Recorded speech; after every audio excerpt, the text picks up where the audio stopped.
Amados, a graça e a paz do nosso Senhor Jesus Cristo seja com todos nós, seja com todo o povo de Deus em toda a face da terra, seja com todos aqueles que nesse momento procuram adentrar ao aplicativo para ouvir a mensagem de Deus nessa noite, a mensagem que Deus tem para o nosso coração.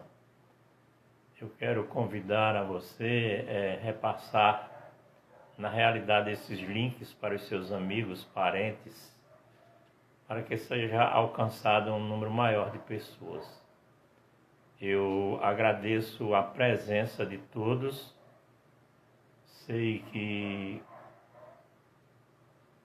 esses vídeos estão sendo assistidos por muitas pessoas em todo o Brasil. Eu quero dizer a você, meu irmão, meu parente, meu amigo, a mais distância que nos separa, nesse instante o amor de Deus nos une e convida a cada um a ouvir a mensagem do Senhor. Que Deus possa me usar como instrumento em suas mãos sempre para trazer a mensagem dele de esperança, para trazer o Evangelho de Deus assim como Jesus pediu que o fizéssemos, anunciar o Evangelho a toda criatura, né? E agradeço a Deus pela vida da minha família, pela saúde que Deus tem concedido, pelas vitórias que Deus tem concedido também aos seus filhos.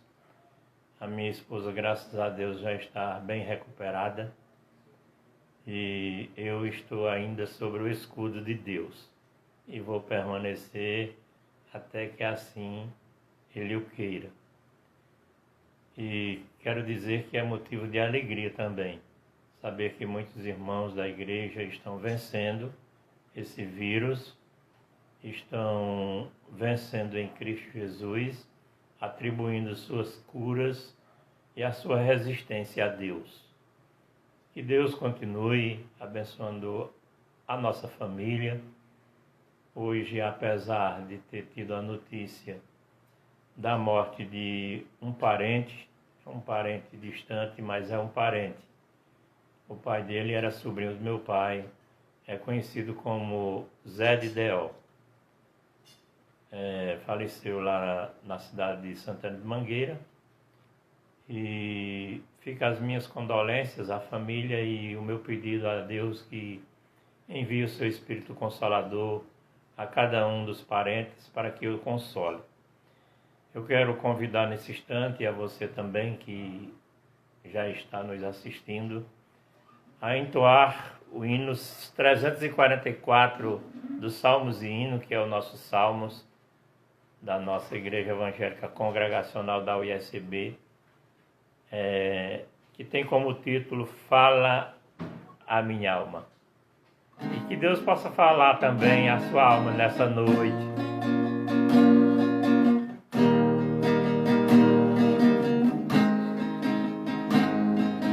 Fala minha alma, ó Cristo, fala-me com amor, segreda com ternura,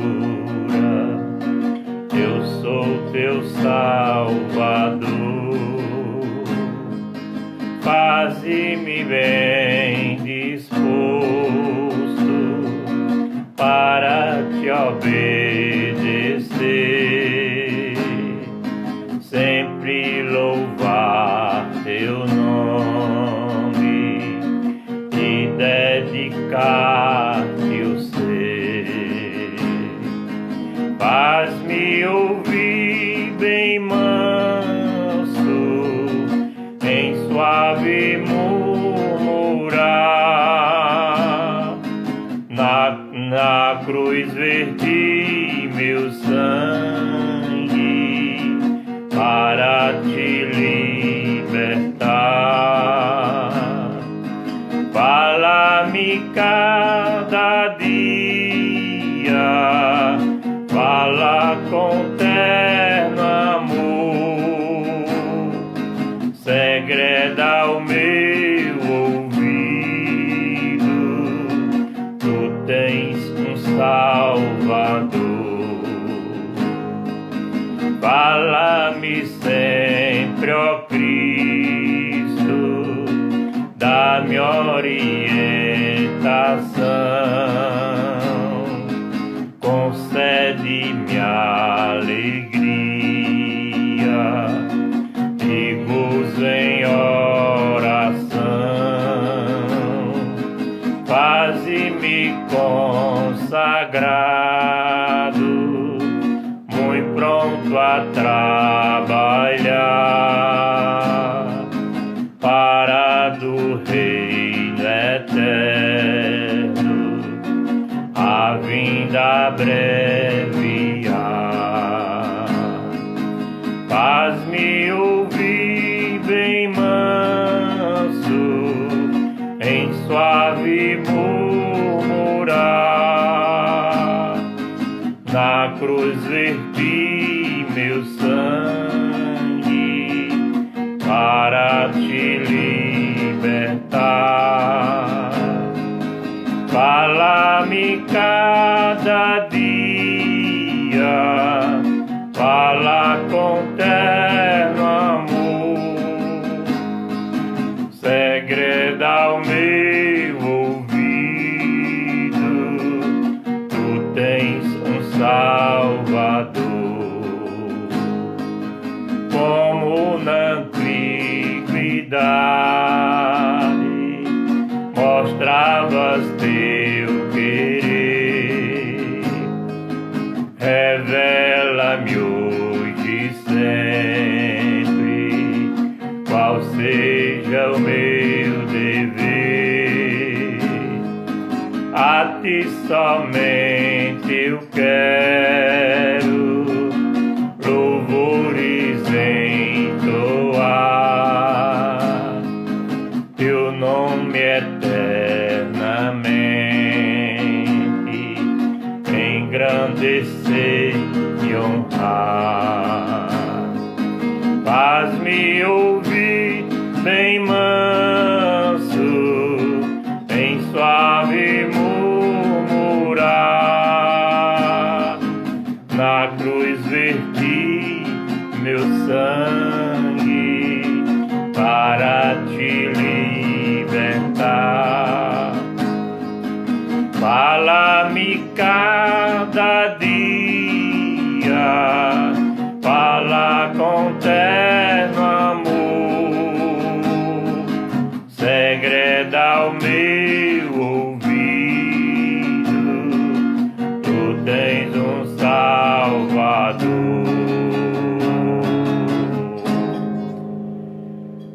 Tu tens um Salvador, eu tenho um Salvador, nós temos um Salvador, Jesus Cristo, o Filho do eterno Deus, que amou o mundo de tal maneira que o deu a este mundo aquilo que era de mais precioso, seu Filho unigênito, para que todo aquele que nele crê não pereça, mas tenha a vida eterna.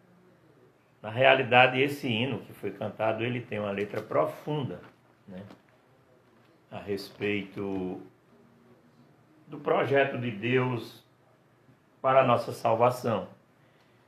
Eu quero aproveitar o máximo possível para trazer a mensagem do Senhor para o seu coração nessa noite, né? Quero dizer que hoje a gente vai folhear mais um pouco a Bíblia, porque a palavra de Deus ela é maravilhosa e ela vai trazer para nós nessa noite algumas verdades que nós não podemos esquecer, jamais. A palavra de Deus ela tem o poder de nos libertar de tudo aquilo que não convém e que está em nossas vidas. O Evangelho de João 8,32, ele diz: conhecereis a verdade e a verdade vos libertará. E o versículo 36 diz: se pois o Filho vos libertar, verdadeiramente sereis livres. Nós sabemos que diante do cristianismo vivido nos dias odiernos, nem sempre é fácil a gente viver o verdadeiro cristianismo. Seguir ponto a ponto a palavra do Senhor, para que ela continue nos protegendo, nos guardando, né, de todo o mal. E uma das verdades da palavra do Senhor para a nossa vida é que tudo tem o seu tempo determinado, né, por Deus. Tudo. Eu gostaria que, se você pudesse acompanhar, nos acompanhe. Se não, que escutem o que diz a palavra de Deus no livro de Eclesiastes, capítulo 3, do versos 1 ao verso 8. Ele diz assim: tudo tem o seu tempo determinado e há tempo para todo propósito debaixo do céu. Há tempo de nascer e tempo de morrer, tempo de plantar e tempo de arrancar o que se plantou, tempo de matar e tempo de curar, tempo de derribar e tempo de edificar, tempo de chorar e tempo de rir, tempo de prantear e tempo de saltar de alegria, tempo de espalhar pedras e tempo de ajuntar pedras, tempo de abraçar e tempo de afastar-se de abraçar, tempo de buscar e tempo de perder, tempo de guardar e tempo de deitar fora, tempo de rasgar e tempo de coser, tempo de estar calado e tempo de falar, tempo de amar e tempo de aborrecer, tempo de guerra e tempo de paz. Senhor, nosso Deus e nosso Pai eterno, exaltado e engrandecido, glorificado seja sempre o teu santo nome, hoje e para sempre. Fala conosco através da tua palavra nesta noite, que o Senhor traga esperança àqueles que estão desesperançados, que o Senhor renove o amor daqueles que estão frios na fé, que o Senhor traga de volta para os teus caminhos aqueles que por acaso estejam se desviando, pensando que terão uma nova chance, e com certeza o Senhor é o Deus das oportunidades e o Deus das chances. Que o Senhor os perdoe, que o Senhor os conduza cada um diante do Senhor. E possamos colocar a mão no arado e não olhar mais para trás. Que o Senhor faça com que nós venhamos a seguir em frente sem nos desviarmos nem para a direita e nem para a esquerda, olhando para Jesus, o autor e consumador da fé. Que o teu Espírito Santo, o Consolador que o Senhor deixou para nós, possa sempre estar presente nos nossos momentos da nossa vida. Momentos para alguns que são de tristezas, que são de combates, que são de lutas, pelas quais, Pai, estão passando. Muitos nesse momento dessa pandemia enfrentando a fome, sim, Pai, a fome mesmo, porque não tem o alimento para que venham a se alimentar. Não tem o dinheiro para comprar, não tem o emprego. Muitos estão perdendo o emprego, muitos estão vivendo diante de uma dificuldade muito difícil. Mas o Senhor é a nossa promessa, o Senhor é aquele que nos sustenta. O Senhor é o nosso pastor. Como diz o salmista no Salmo 23, nada nos tem faltado. O Senhor nos guiará por águas mansas e tranquilas. E o Senhor esteja guiando a todos. E nesse momento, Pai, estão ouvindo essa mensagem. Pai, em nome de Jesus, que o Senhor coloque o arrependimento na vida daqueles que estão desviados dos teus caminhos, que estão nos caminhos de pecados. Que o Senhor coloque o verdadeiro arrependimento, para que, tendo sido iluminados, não faça assim como está escrito na carta aos Hebreus, que procuraram fugir mediante os seus pensamentos. Pai, em nome de Jesus, continua conosco, salvando vidas, mesmo diante dessa mensagem, passada através de vídeos. Que o Senhor faça com que a Tua palavra e o Teu Espírito Santo convença os pecadores dos seus pecados, da justiça e do juízo. Porque a Tua palavra ela é verdadeira. E a Tua palavra diz que a conversão vem pelo ouvir o Teu Evangelho. Que seja pregado em toda a terra hoje para sempre. Amém.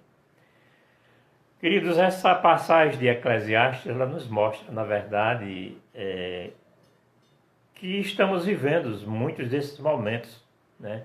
Estamos vivendo muitos, inclusive o momento de deixar agora de abraçar. Estamos no momento de deixar de pegar na mão do outro, de cumprimentar, né? Muitas vezes com abraços, com beijos, aqueles a quem amamos, aqueles nossos amigos e amigas, os filhos de Deus. As nossas saudações agora estão limitadas. Elas, na realidade, estão acontecendo através de um toque de braço, né, de cotovelos, ou um toque de pé, ou apenas um aceno. Mas isso não faz com que o nosso amor ele venha a esfriar. Por quê? Porque estamos passando por esse tempo, né? Na realidade, nós temos que ter em nossa vida a perseverança, né? Nós temos que ter a paciência que o salmista expressa lá no Salmo 40,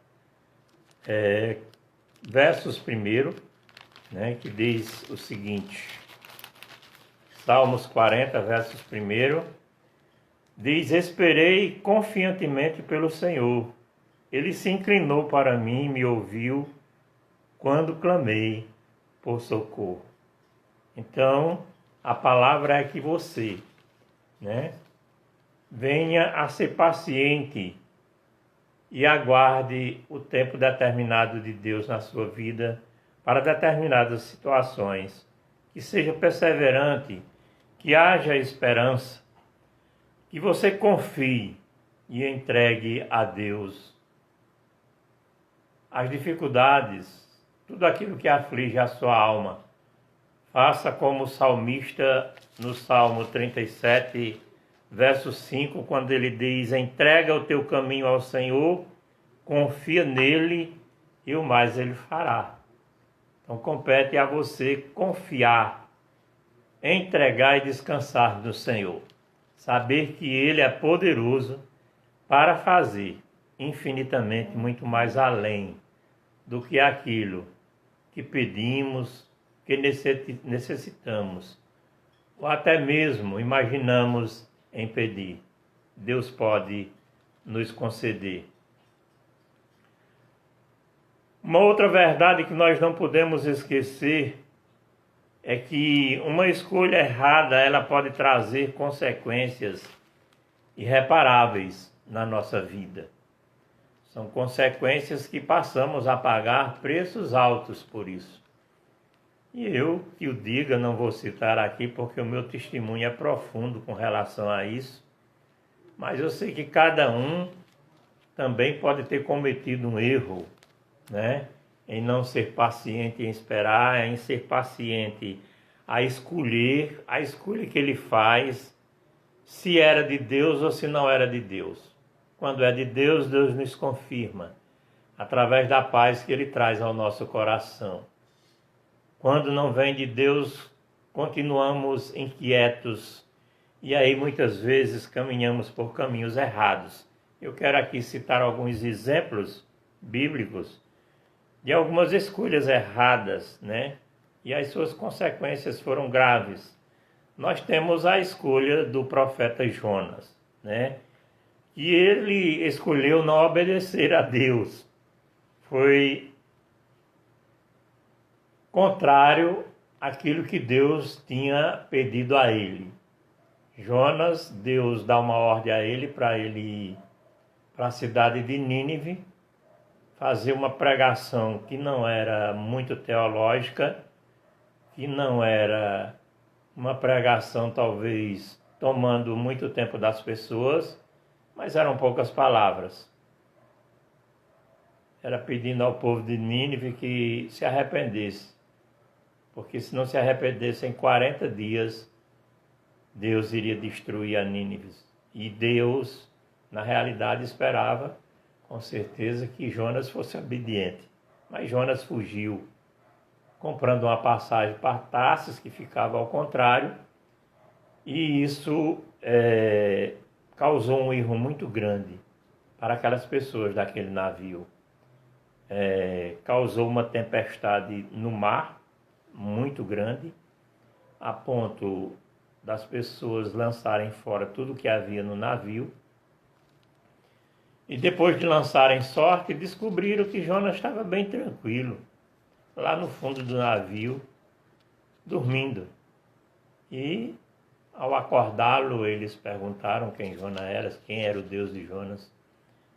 E Jonas disse: olha, eu pertenço ao Deus dos Hebreus, e por causa de mim é que está havendo essa tempestade.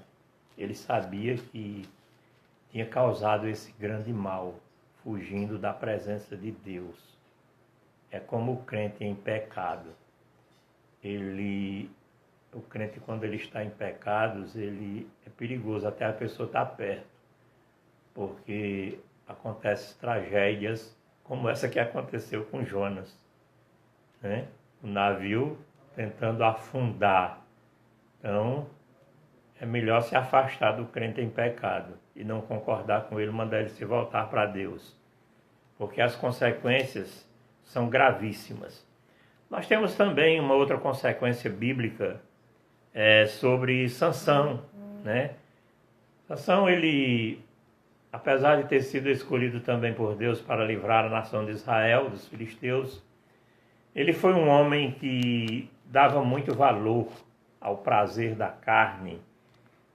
Sansão era um insaciável, né? Com mulheres.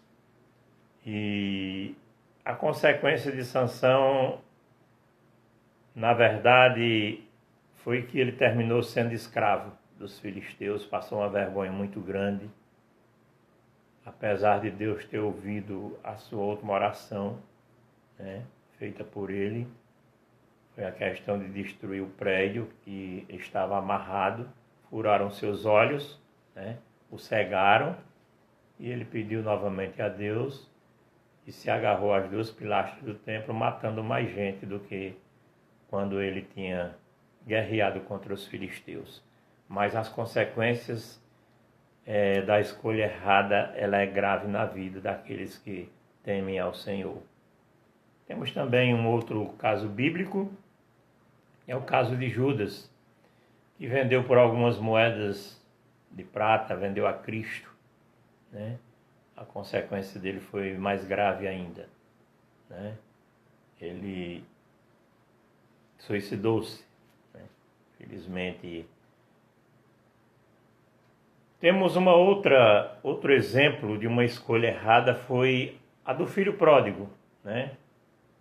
A do filho pródigo, que Lucas 15, do 11 ao 32, você vai encontrar essa história. Na realidade, ele escolheu sair de casa no tempo errado e da forma errada, né? Desejando primeiramente a morte do seu pai, quando ele pediu parte da herança que ele era de direito. Mas isso era, na realidade, a história que Jesus passa. E as consequências é que ele foi parar junto dos porcos. E a alimentação que ele tinha era a mesma alimentação dos porcos. E quando ele teve um arrependimento e voltou-se para o seu pai. E na realidade, irmãos, a própria palavra de Deus, ela diz que há caminhos que parecem direito, mas o seu fim é caminhos de morte. Nós muitas vezes traçamos os nossos planos mas quem deve dirigir os nossos passos é Deus. Às vezes tomamos decisões que levam-nos à morte. Na realidade, a vontade de Deus ela é boa, perfeita e agradável. E Ele quer o Senhor. E quer ser o Senhor das nossas escolhas. Para que você possa tê-lo como o Senhor que nos socorre em todos os momentos da nossa vida. Temos também na Bíblia algumas escolhas, que foram acertadas. Homens de Deus como Moisés, que ele escolheu sofrer com o povo de Deus, como está escrito em Hebreus 11, 24 ao 25. Eu gosto muito desse texto, pelo conteúdo dele. Hebreus, capítulo 11 de Hebreus, trata dos heróis da fé. Todos nós sabemos isso de cor. E o versos 22 e 23, 24 ao 25, ele diz assim: Pela fé, Moisés, quando já homem feito, recusou ser chamado filho da filha de Faraó, preferindo ser maltratado junto com o povo de Deus, a usufruir prazeres transitórios do pecado. Você sabe quem foi Moisés? Você conhece a história de Moisés. Moisés foi criado, na realidade, por sua mãe até os 12 anos de idade. Foi instruído por ela no conhecimento ao Deus dos Hebreus. Depois ele passou a ser criado pela filha de Faraó. Ele foi criado para ser Faraó. Ele tinha todo o conhecimento da ciência do Egito.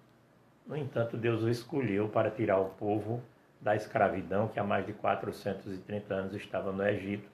Escolheu a Moisés. Moisés poderia muito bem ter se negado, irmãos, a ter servido a Deus. Mas ele fez a escolha certa. Ele sofreu no deserto 40 anos por causa da escolha que ele fez de desprezar o título de Faraó, de não querer ser chamado filho da filha de Faraó, e muito menos Faraó.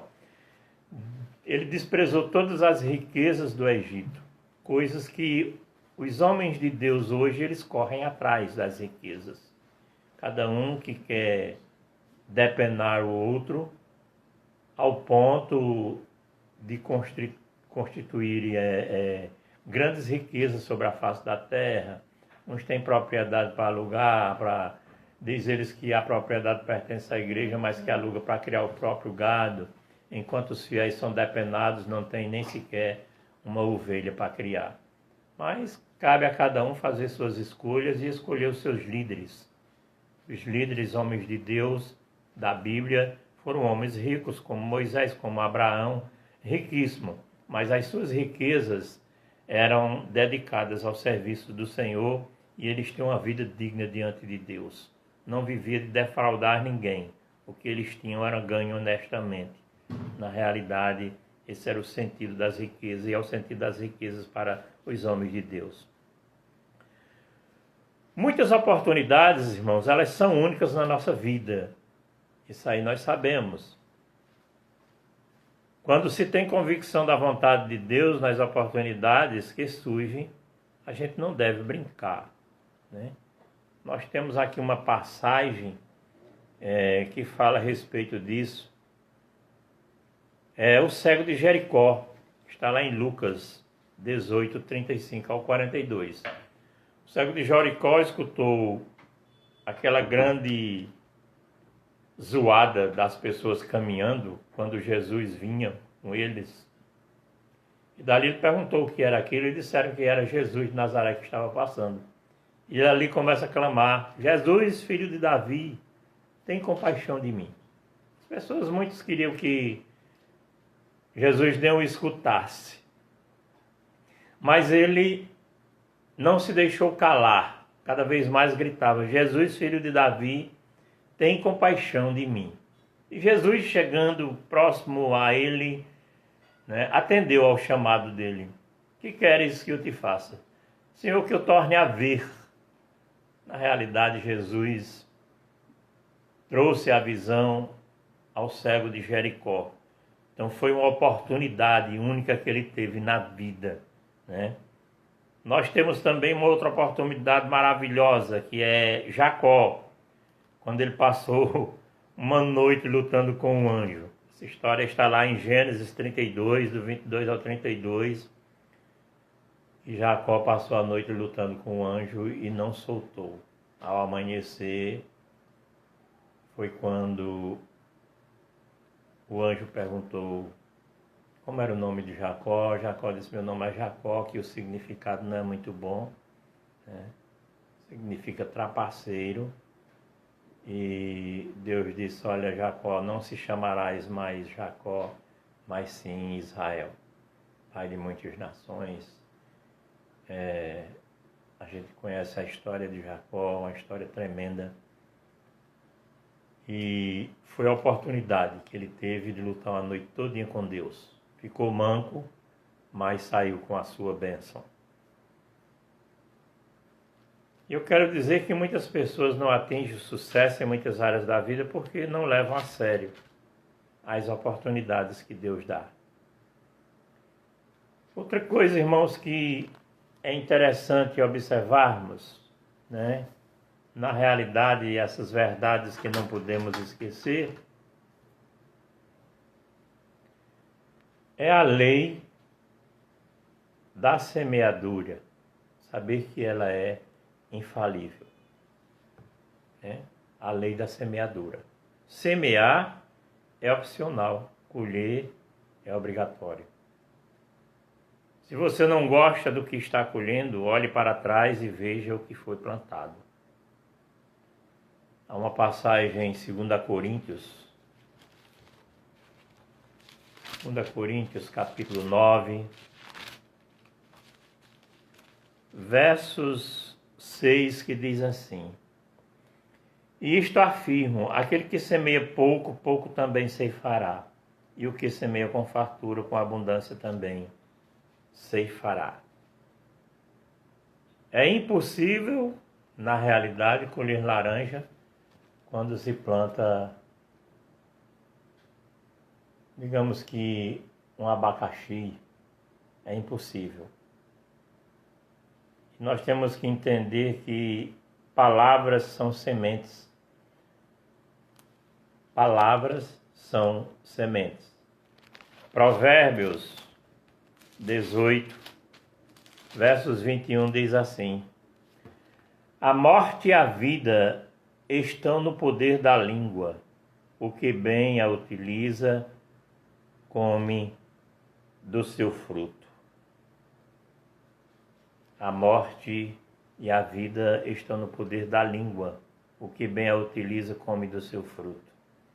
Então, nós temos que saber verdadeiramente que palavras são semente. Atitudes também são sementes. O Evangelho de Mateus, no Sermão do Monte, que Jesus profere de ensinamentos para nós, lá no seu capítulo 5, verso 7, diz assim: bem-aventurados misericordiosos, porque alcançarão misericórdia. Você é uma pessoa misericordiosa, então com certeza você vai acolher misericórdia. Se você não é misericordioso, talvez você não colha misericórdia, né?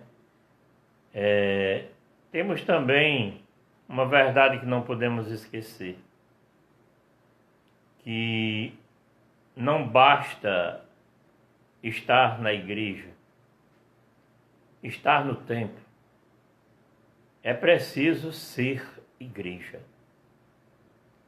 Você lembra da história das 10 virgens? Lá de Mateus, capítulo 25, do 1 ao 13. Diz assim: Então o reino do céu será semelhante a 10 virgens que, tomando as suas lâmpadas, saíram a encontrar-se com o noivo.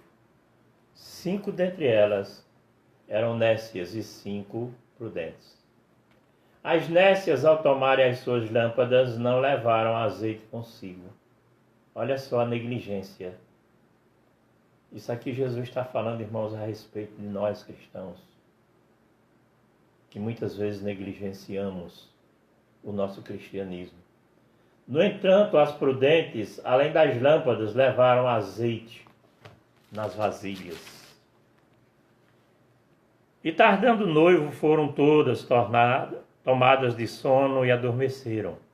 Mas à meia-noite ouviu-se um grito: Eis o noivo! Saiu ao seu encontro. Então se levantaram todos aquelas virgens e prepararam as suas lâmpadas. E as nécias disseram às prudentes: Dai-nos do vosso azeite, porque as nossas lâmpadas estão se apagando.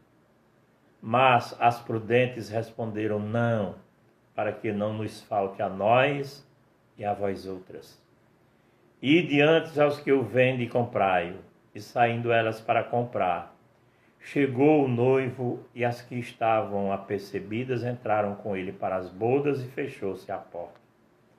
Mais tarde chegaram as virgens nécias, chamando: Senhor, Senhor, abre-nos a porta. Mas ele respondeu: Em verdade vos digo que não vos conheço. Vigiai, pois, porque não sabeis o dia nem a hora da volta de Jesus. Quantas vezes, meu amado irmão, minha irmã, meu amigo, meu parente, você que está aí bem distante de mim, mas está me assistindo, quantas vezes você já ouviu falar de Jesus? Quantas vezes você já deixou de se apresentar ao convite do Mestre? Vinde a mim todos vós que estáis cansados e sobrecarregados, e eu vos aliviarei. Tomai sobre vós o meu jugo, e aprendei de mim, porque sou manso e humilde de coração. Porque o meu jugo é suave e o meu fardo é leve. Quantas pessoas já ouviram falar de Jesus, mas têm feito pouco caso do Evangelho de Deus, daquilo que é pregado ao seu respeito? O apóstolo João, na sua primeira epístola, ele nos traz muitas orientações a respeito dos anticristos. E ele diz que os anticristos naquela época já eram bem claros. Eram aqueles que ouviam falar de Jesus, eram aqueles que ouviam as verdades bíblicas das próprias bocas dos apóstolos e faziam pouco caso. Anticristos não acreditam que Jesus é o Filho de Deus e que só através dele é que há salvação. Não têm vigiado as suas vidas. A amizade do mundo é o que interessa. As drogas, o pecado, a prostituição, a lascívia, o adultério, tudo isso é inimizade para com Deus. A própria Bíblia diz que a amizade do mundo é inimizade para com Deus. Então eu quero convidar você nessa noite a fazer essa reflexão da sua vida. Quantas oportunidades você não já teve? Não, mas é porque eu não quero mudar de religião. Eu concordo plenamente, já falei aqui, mais uma vez vou falar. Só existe uma religião que leva o homem a Deus. Chama-se Jesus Cristo, o Filho de Deus. Aquele que veio para perdoar os nossos pecados. Aquele que morreu na cruz do Calvário por minha alma, por sua alma. Que perdoou os meus pecados, que lançou-os no mar do esquecimento e que para ele não lembrará mais disso. Isso não implica dizer que Deus tem amnésia, de forma nenhuma. É que ele não passa em rosto nada daquilo que fizemos no tempo da nossa ignorância. Ele é um Deus todo-poderoso.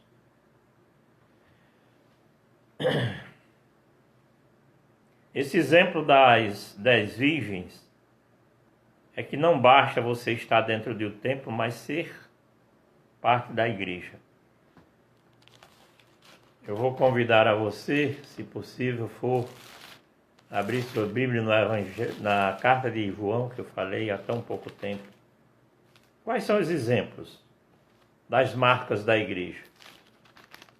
Evangelho de João, capítulo 1, verso 7, diz assim: Se, porém, andarmos na luz, como ele está na luz, mantemos comunhão uns com os outros, e o sangue de Jesus Cristo, seu Filho, nos purifica de todo o pecado. A igreja ela tem que estar em comunhão.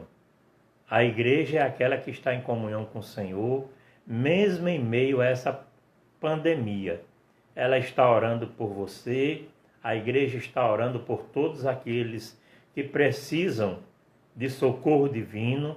A igreja está orando por aqueles que precisam ouvir a mensagem do Evangelho para se converter ao Senhor, para se arrependerem dos seus pecados, para que Deus o traga você para o seio do reino de Deus. Essa é a igreja que anda em comunhão.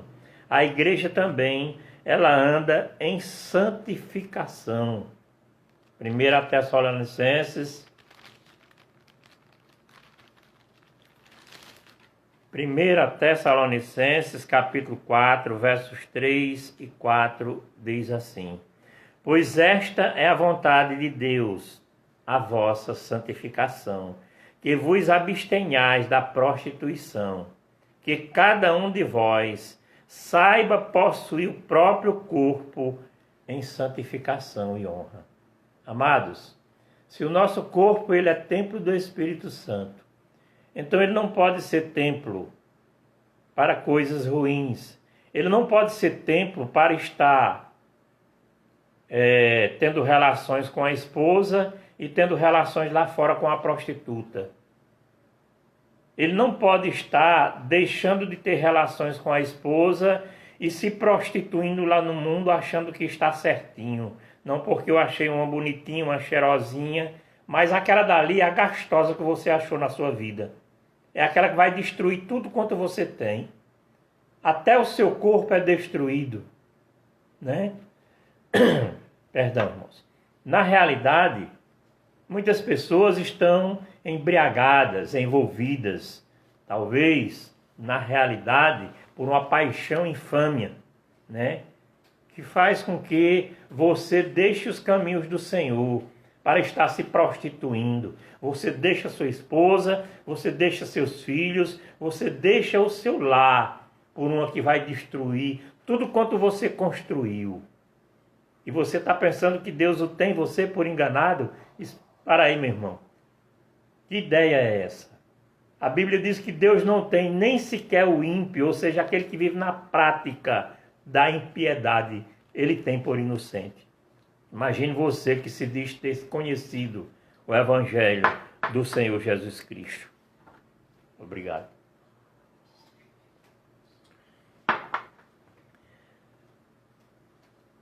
Primeira Coríntios, Paulo também traz uma lição a respeito da santificação. 1 Coríntios capítulo 6, versos 11.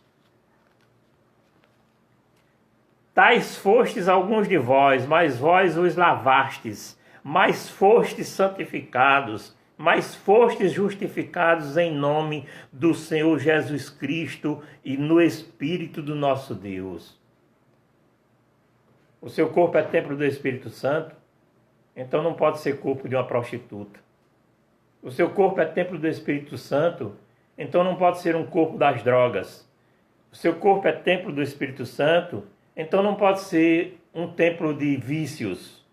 Ah, porque eu sou viciado no cigarro, sou viciado nisso, sou viciado no álcool, sou viciado naquilo. Tudo aquilo que você é viciado é inimizade para com Deus. Deus é santo. É santo. E a santidade de Deus é um dos únicos atributos em que tem o trisságio angelical. Lá em Isaías capítulo 6, quando Isaías tem aquela visão de Deus em seu trono, e que ele vê os querubins ali voando ao redor, e eles entoavam este canto: Santo, Santo, Santo é o Senhor. Então Deus é santo, queridos. Não devemos brincar com essas coisas. Não basta estar no templo, é preciso ser igreja. Uma outra atitude da igreja é a missão: adorar e servir. Há pessoas que têm uma ideia de adoração, que adoração é você cantar. Não, é apenas uma parte da vida de um crente. A adoração ao Senhor, ela tem que ser com a sua vida. Ela tem que ser com as atitudes. Ela tem que ser com as ações. Ela tem que ser com os pensamentos. Ela tem que ser com a maneira de agir para com seus patrões, para com seus empregados, para com suas famílias, para com aqueles que são seus amigos. Essa é a missão da adoração da igreja e serviço. A carta de Paulo aos Efésios diz o seguinte no capítulo 4, versos 12. Com vistas ao aperfeiçoamento dos santos para o desempenho do seu serviço, para a edificação do corpo de Cristo, até que todos cheguemos à unidade da fé e do pleno conhecimento do Filho de Deus, a perfeita varonilidade, à medida da estatura da plenitude de Cristo.